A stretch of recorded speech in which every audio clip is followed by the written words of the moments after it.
Os heróis improváveis do futebol brasileiro estão a caminho do jogo da sua vida. Colômbia, aqui vamos nós!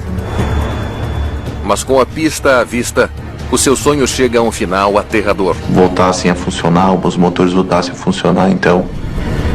Vetores pra pista. Eu fiquei tentando manter contato com eles. Eu perdi seu sinal de radar, você sumiu. Nós vamos conseguir. Vamos. Alerta geral.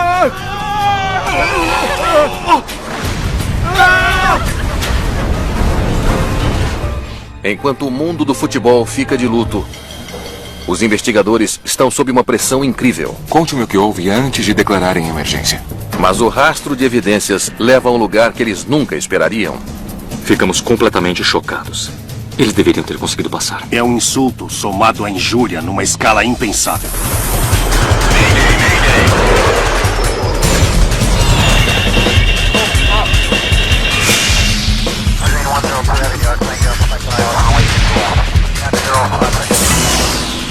Mayday Desastres Aéreos. Esta é uma história real baseada em relatórios oficiais e relatos de testemunhas. Pouco antes do pôr do sol em Santa Cruz, na Bolívia, o voo 2933 da Lamia está prestes a decolar. A tragédia da Chapecoense. A bordo está o time brasileiro de futebol com uma história de Cinderela, o Chapecoense. Eles estão a caminho da Colômbia para completar uma temporada de contos de fada notável. Colômbia, aqui vamos nós! Com sede na pequena cidade de Chapecó, no estado de Santa Catarina, localizado a sudoeste de São Paulo, o time da segunda divisão fez uma escalada improvável pela hierarquia do futebol sul-americano. Agora eles estão indo para sua primeira final na prestigiada Copa Sul-Americana. E o empate em 1-1 valeu o título. Chapecoense. Para os torcedores e para os jogadores da Chapecoense, era uma grande façanha. Bruno Rangel, gol da Chapecoense. O lateral Alan Ruschel e o goleiro reserva Jackson Follman ficaram amigos enquanto jogavam juntos pela Chapecoense. A gente sempre foi uma equipe muito unida, né? Aquela equipe era uma equipe muito unida. Uma equipe que queria o bem de todos. Isso era o diferencial do nosso... A gente era uma família. Isso fez com que a gente chegasse forte.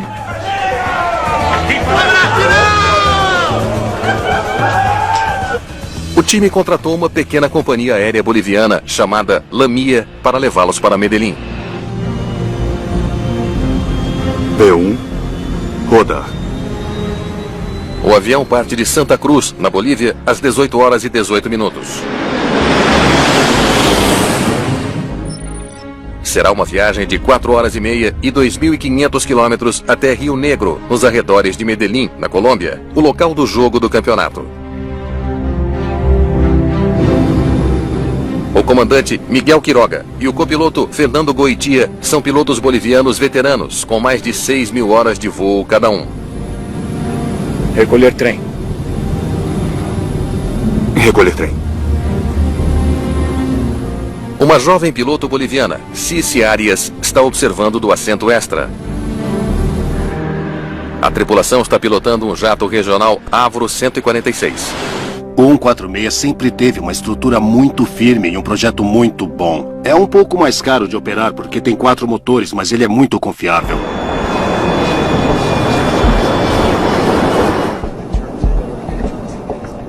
No avião, o time se acomoda para o voo noturno. Tava todo mundo muito feliz e muito ansioso para que chegasse logo a Colômbia, né?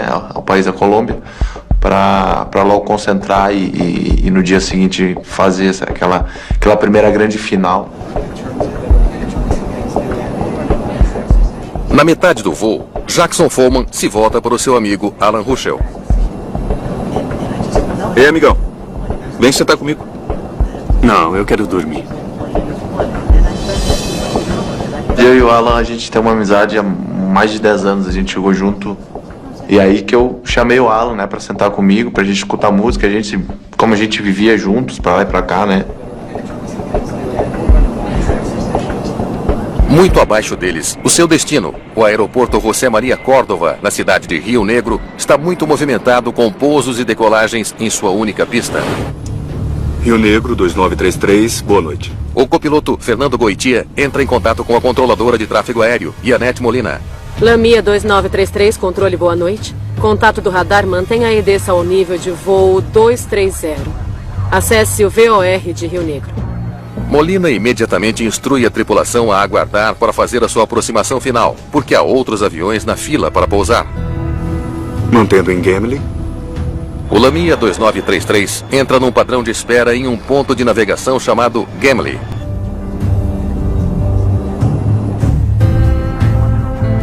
Alguns minutos depois, um pedido da cabine de comando do Lamia surpreende Molina. Lamia 2933, solicito prioridade para aproximação. Temos um problema de combustível. Disse que está solicitando prioridade para pouso e que tem um problema de combustível, correto? Afirmativo. Quando pede prioridade, está pedindo para que, se eles conseguirem encaixá-la, você possa pousar um pouco mais rápido. Mantenha o rumo atual e aguarde para continuar a sua descida. Mantendo o rumo atual e aguardando para descer. Para abrir espaço para o Lamia, Molina começa a redirecionar os outros aviões. Avianca 9771, preciso que inicie a sua aproximação. Prepare a tripulação para o pouso.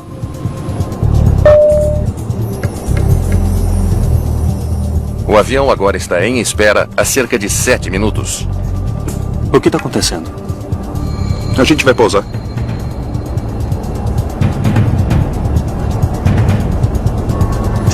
Lamia 2933. Solicito vetores de entrada. Aguarde, tem uma aeronave abaixo de você em aproximação. Além disso, estão fazendo uma inspeção de pista. Mas a situação na cabine de comando, de repente, se tornou mais urgente. Temos uma emergência de combustível. É por isso que estou pedindo a aproximação final agora. Solicito descida imediata. O que é muito incomum também é declarar uma prioridade e então, 30 segundos depois, dizer que está sem combustível. Lamia 2933, vire à direita agora para iniciar a sua descida. Você tem tráfego 1,5 km abaixo. Quando você declara uma emergência, o Mar Vermelho se abre, então o mundo está concentrado em fazer o que você precisa para chegar ao aeroporto o mais rápido possível. Pensei que a gente estava quase lá. A gente não... Ninguém comentou nada conosco. A gente não ficou sabendo de nada. Molina precisa mover o voo da Lamia para longe de outros aviões em seu caminho. Lamia, vire à direita para iniciar a descida. Mas em vez disso, os pilotos da Lamia viram à esquerda, diretamente na direção dos outros aviões. Negativo. Já estamos começando a descer. E indo para a pista. Avianca 9771, vire à esquerda imediatamente, na direção 270. Eu vi que eles não estavam seguindo as instruções que eu estava passando. E começaram a descer. Começaram a descer muito rápido, muito acelerados. Eles passaram muito perto de atingir uma aeronave da Avianca. Quando você começa a descer sem um espaço livre através do possível espaço aéreo designado a outras aeronaves, você está apostando que não vai atingir outra aeronave e que elas não vão atingir você. No avião, as luzes se apagam. Os motores ficam em silêncio. Os passageiros sentem o avião caindo. Na verdade, na hora da queda eu não lembro de nada, né? Eu não lembro de nada na hora da queda.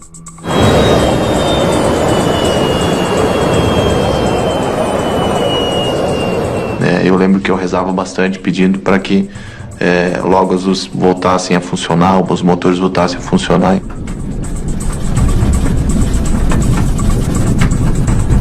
2933. Falha elétrica total. Sem combustível. A pista está livre. Bombeiros em prontidão. Fala que precisamos de vetores. Vetores. Vetores para a pista. A tripulação precisa que a controladora lhes dê instruções para chegarem à pista, mas o avião desapareceu do radar dela. Eu continuei dando instruções a eles. Eu ficava dizendo que a pista estava livre e que os bombeiros estavam de prontidão. Eu perdi seu sinal de radar. Você sumiu. Informe seu rumo agora. Rumo 360. 360. 2.700 metros. Vetores. Vetores. Quando me disseram que a altitude da aeronave era de 2.700 metros, aí eu pensei o pior. Meu Deus, por favor, nos ajude, Ai, meu Deus. Você não tem pra onde correr, e querendo ou não, eu muito desespero, né? Eu não queria morrer, assim, não queria que ninguém morresse, enfim, então... Eu só conseguia pensar no meu filho, que é piloto, e eu queria ser Deus para conseguir estender a mão e salvar aquele avião. Foi difícil, extremamente difícil, e eu não conseguia acreditar, eu não acreditava no que estava acontecendo.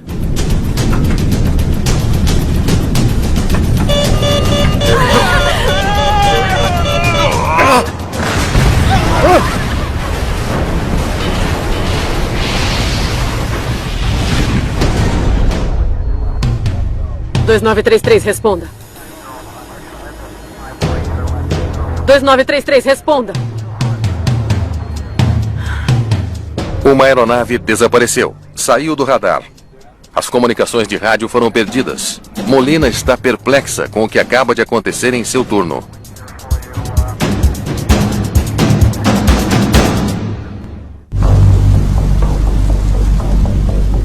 Jackson Follman, o goleiro da Chapecoense, sobreviveu ao acidente do voo 2933 da Lamia. Eu acabo acordando no meio da mata e... eu não sei quanto tempo eu fico acordado também, não sei quanto tempo eu fico desacordado. Socorro!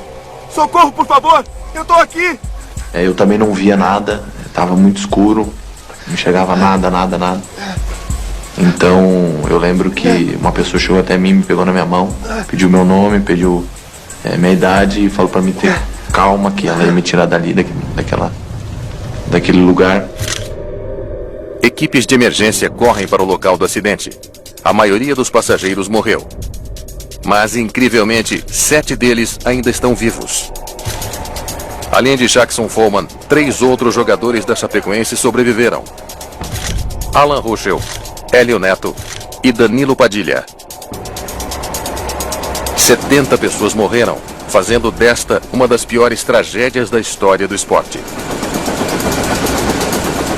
Desastre de avião é uma notícia que se espalha rapidamente. Você vai e liga para uma CNN, para uma National, para uma companhia, para uma Fox News, para uma coisa, já está lá falando do acidente, qualquer que seja o acidente. A luz da manhã revela toda a extensão da tragédia. O avião da Lamia atingiu o cume de uma montanha de 2.650 metros, chamada Cerro Gordo. O grupo de investigação de acidentes com aeronaves da Colômbia não perde tempo e começa a trabalhar. Uma equipe está no local ao amanhecer, com Julián Echeverri no comando. Olha, parece que a fuselagem girou 180 graus. Os destroços do avião que estavam no chão nos mostraram a posição dele em relação à pista e as prováveis intenções da tripulação de se dirigir para lá. Echeverri e sua equipe trabalham sem parar, coletando evidências na montanha. O trem de pouso estava baixado.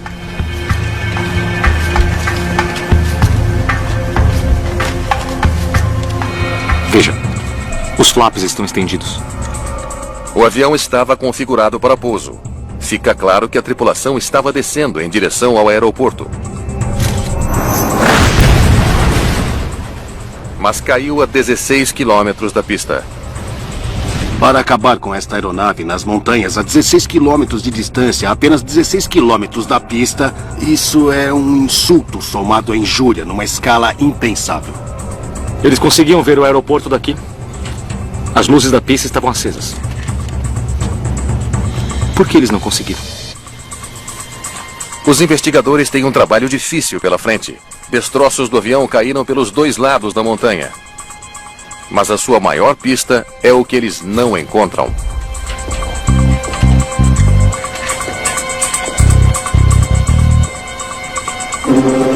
Sem marcas de queimado. Também sem cheiro de combustível. No local do acidente havia um cheiro muito leve mesmo de combustível. Quando normalmente os aviões que se acidentam e que têm combustível a bordo, o cheiro fica muito mais penetrante.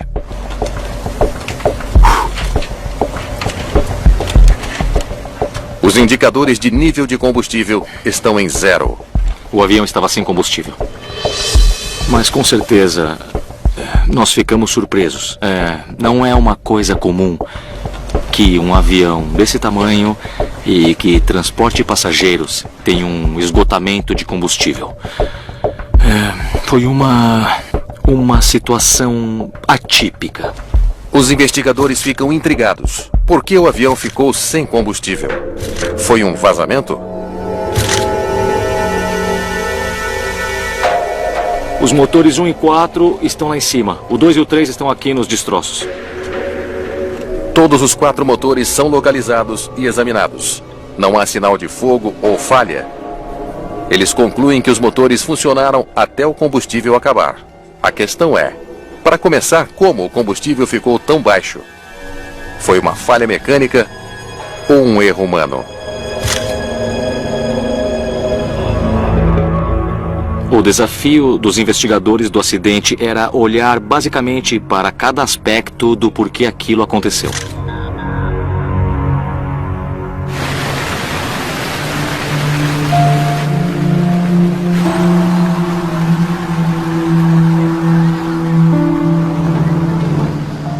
Todo mundo do futebol está de luto.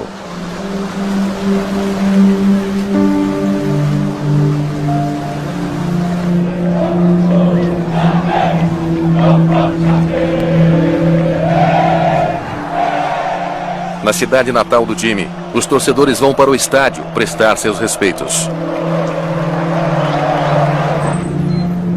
Um dos jogadores sobreviventes, Danilo Padilha, sucumbiu aos ferimentos.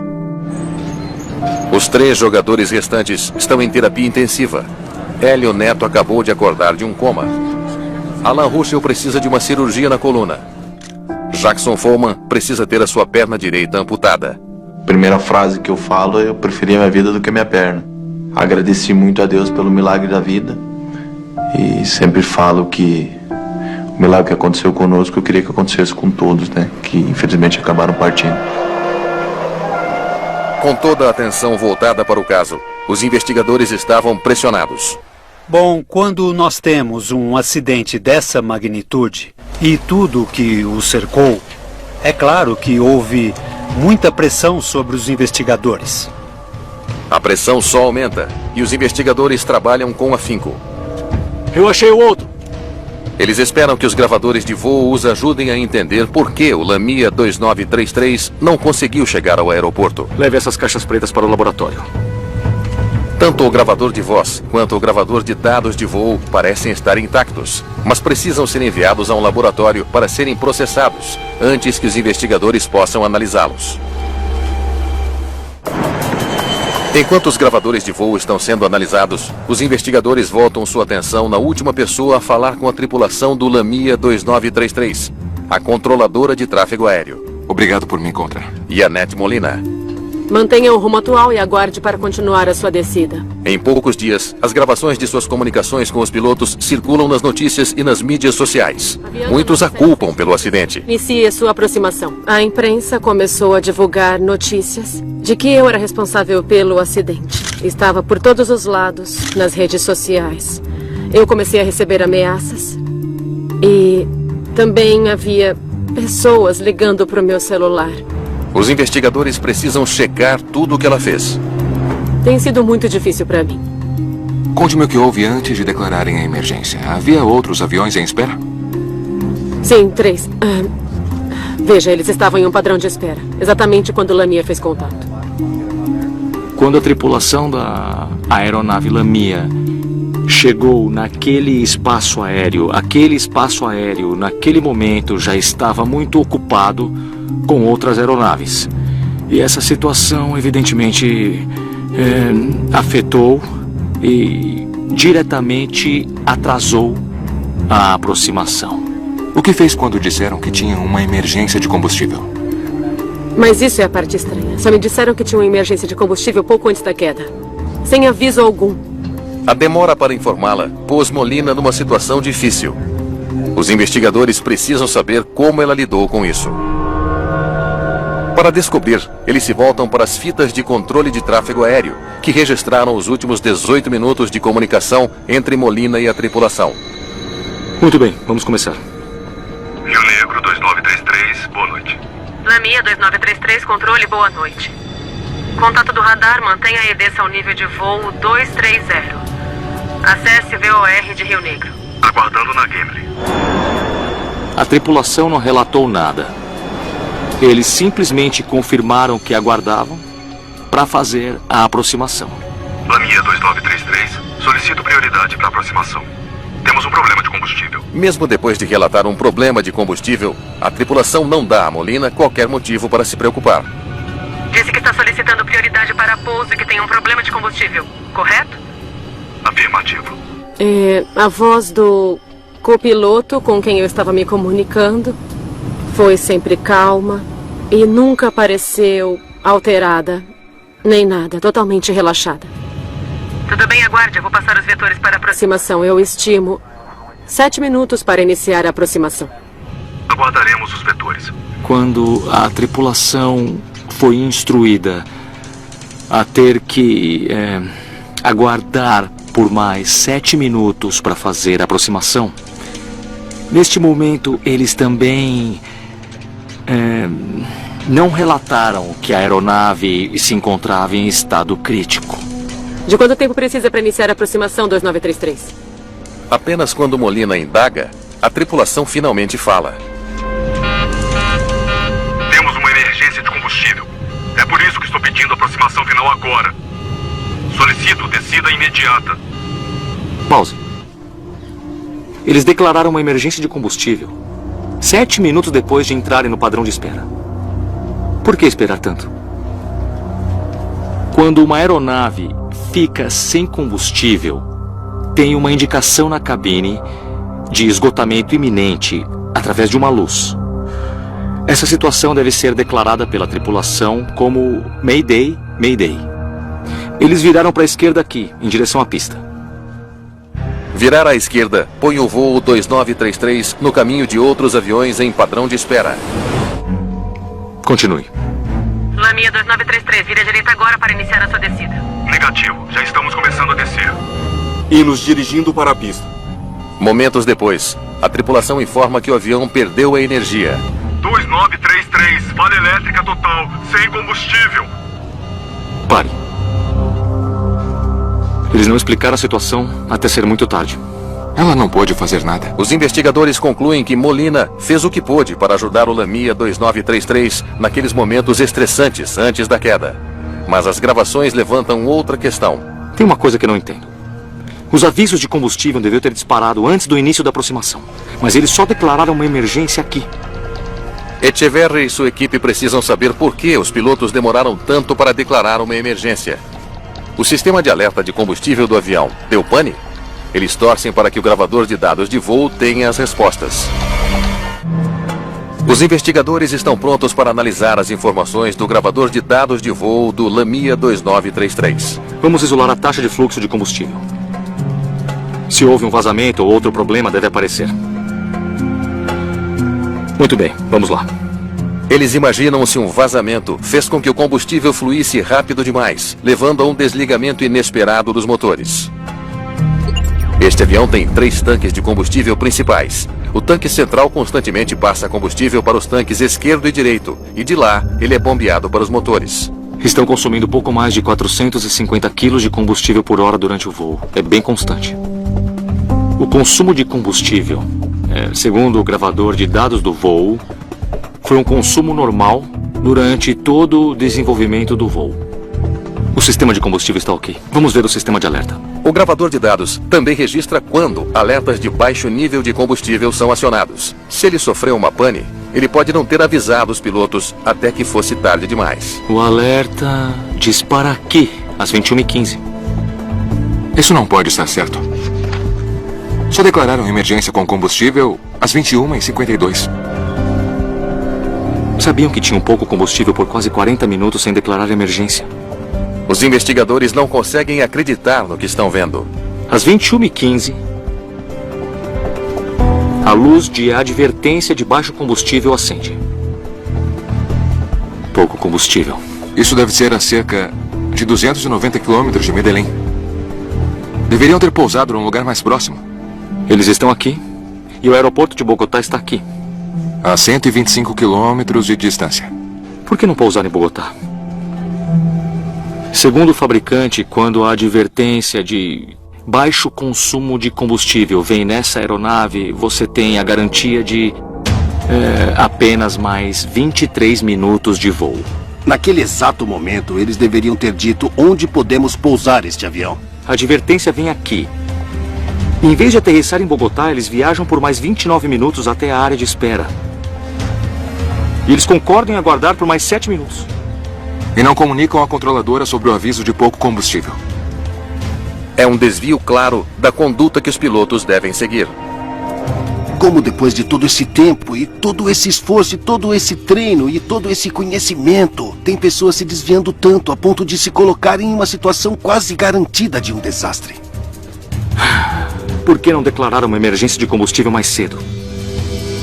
E tem mais uma coisa que não faz sentido. 40 minutos depois da advertência, os motores pararam. O avião estava a 24 quilômetros do aeroporto e a quase 4.800 metros de altitude, altos o bastante para planar até a pista. A montanha tem 2.600 metros. Eles deviam ter conseguido passar. Os investigadores fazem outra descoberta surpreendente. A tripulação baixou o trem de pouso a quase 4.800 metros de altitude.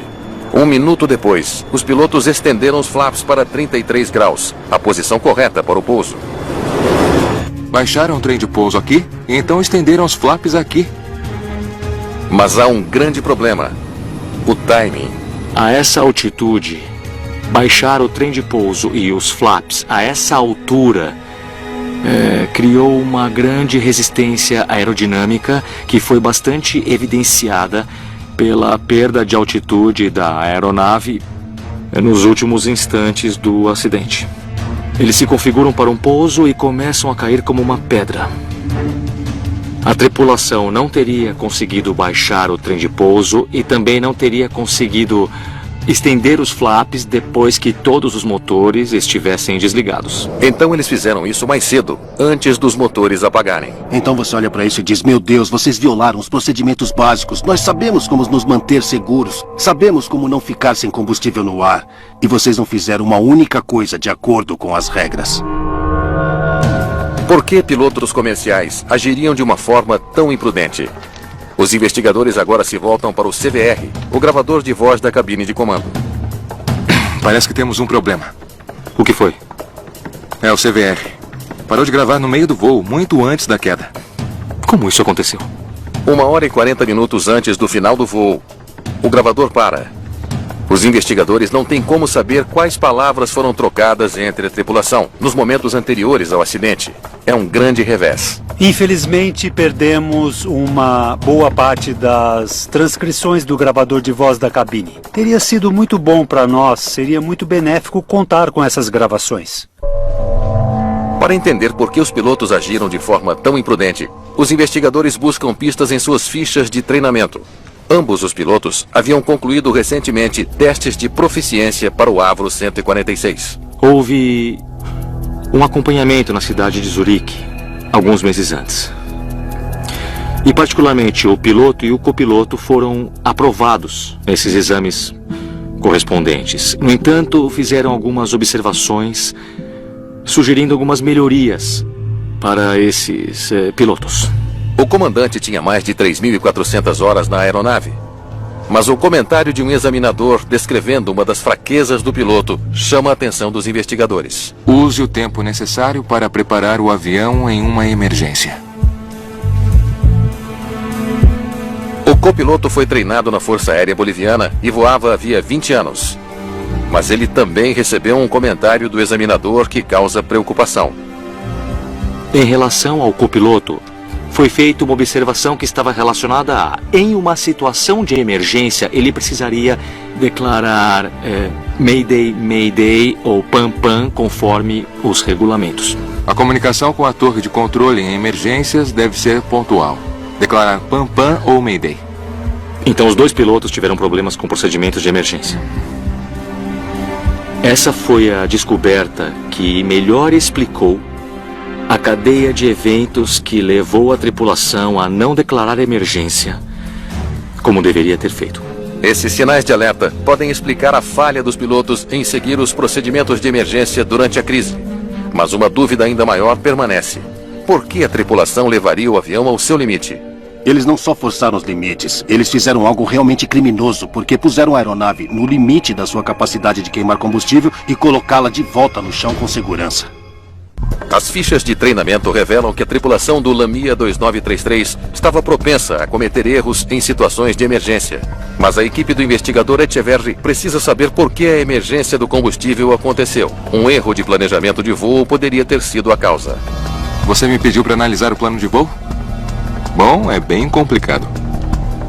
A Lamia foi inicialmente contratada para levar o time de São Paulo para Medellín, na Colômbia. Mas houve um entrave nesse plano. Por que há tantos planos de voo?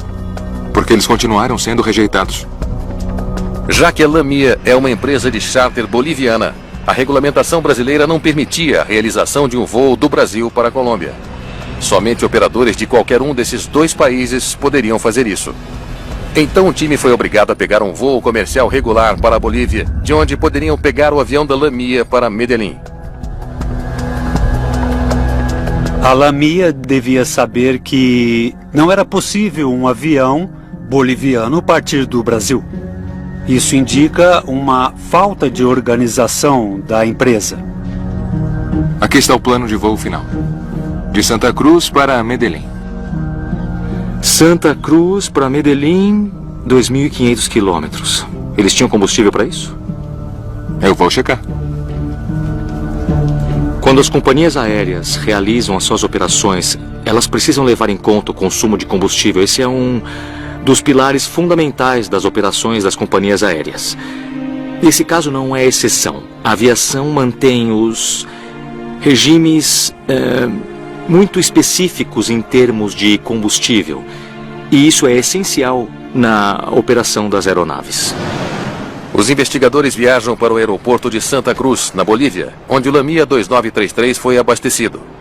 Eles querem saber exatamente quanto ele levava nos tanques antes de decolar. Tem um registro de quanto combustível colocou no voo 2933? Eu tenho, sim.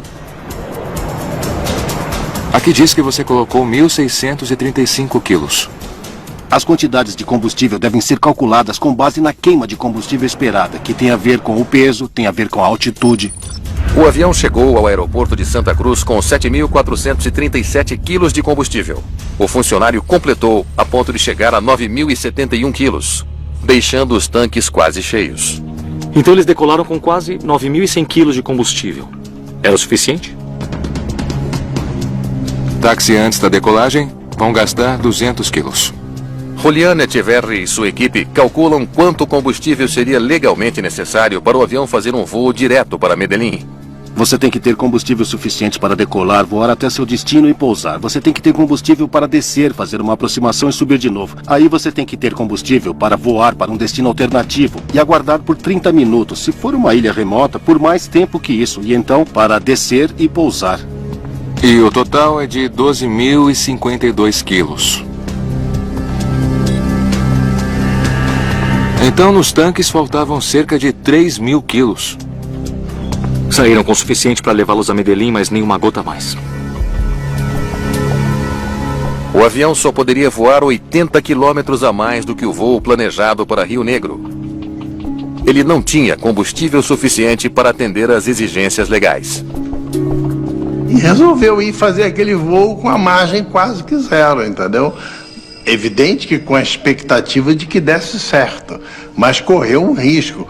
Por que os pilotos realizariam esse voo intencionalmente sem combustível suficiente? Enquanto os investigadores se aprofundam nos registros de voo da aeronave, eles descobrem um padrão preocupante. Ele percorreu a rota de Medellín para Santa Cruz 3 vezes este ano.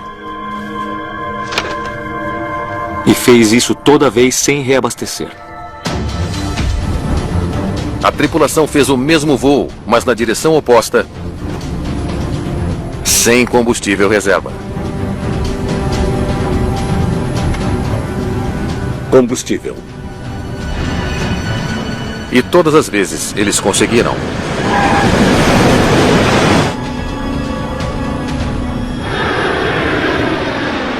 Isso os levou a cometer um erro de cálculo fatal sobre a quantidade de combustível necessária para chegar a Rio Negro. O consumo de combustível é um pouco menor, porque Rio Negro fica numa altitude maior.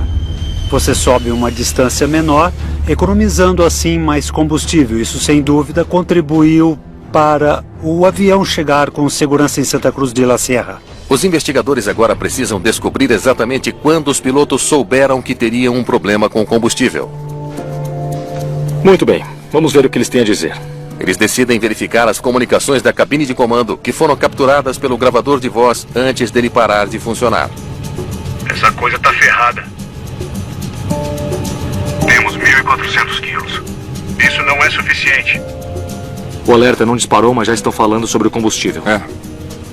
A tripulação percebeu que eles estavam consumindo mais combustível do que esperavam. Quando escutamos as gravações, e é possível escutar claramente a tripulação,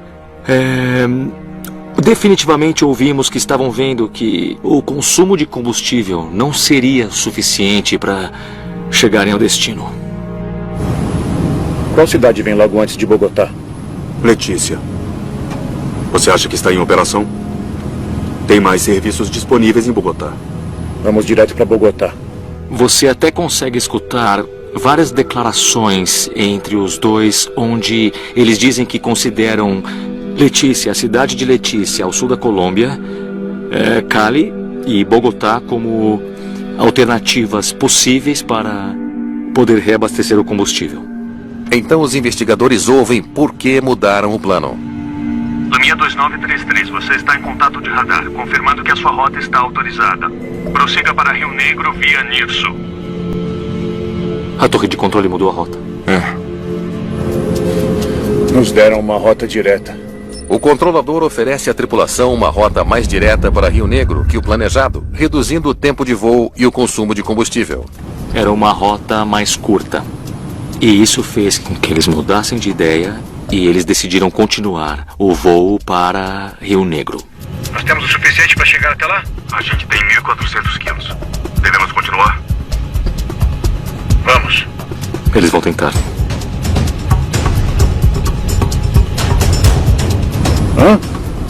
Vocês não vão para Bogotá? Não. Já analisamos. Nós já pensamos sobre isso. Nós não vamos para Bogotá. Eles acham que conseguem chegar em Medellín. Eles ignoram Bogotá, que fica nas proximidades, e continuam com a ideia fixa e única de pousar em Medellín. É difícil para nós, como investigadores, entendermos essa decisão. Combustível. O acidente nunca teria acontecido se eles tivessem reabastecido em Bogotá. Mas a tripulação teria que explicar às autoridades por que partiram de Santa Cruz sem combustível suficiente. E o time teria ficado chateado com ainda mais atrasos.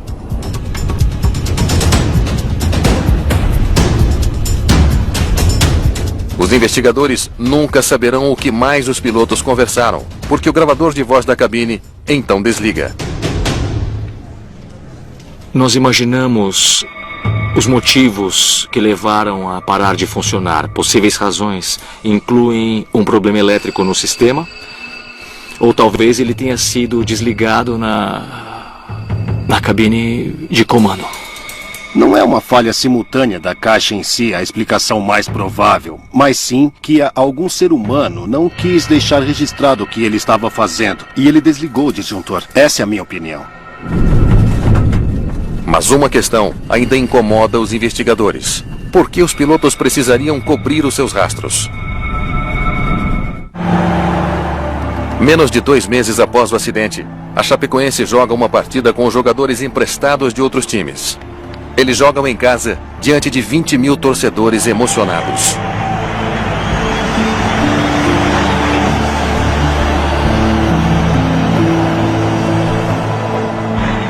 Os 3 companheiros sobreviventes são homenageados em uma cerimônia em que são premiados com o título da Copa Sul-Americana.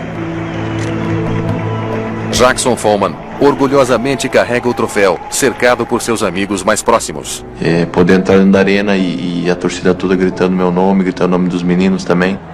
Então isso foi uma emoção muito grande. É lógico que a gente queria que todos estivessem lá, né? E foi uma emoção muito grande, um momento que com certeza, sem sombra de dúvida, vai ficar marcado pro resto da vida na minha memória e no meu coração. Os sobreviventes ainda estão se recuperando, ainda vivendo com dor, mas passando pelo trauma juntos.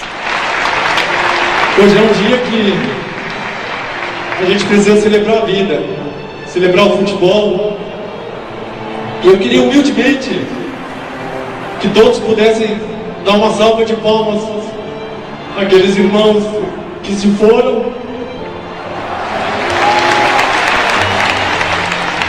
O Neto e o Alan são meus compadres, meus padrinhos de casamento, então a gente sabe da importância um para o outro, né? A gente sabe da importância que é um conselho de um para o outro, e todos os dias eu tô com os dois, porque a gente sabe que a gente precisa um do outro.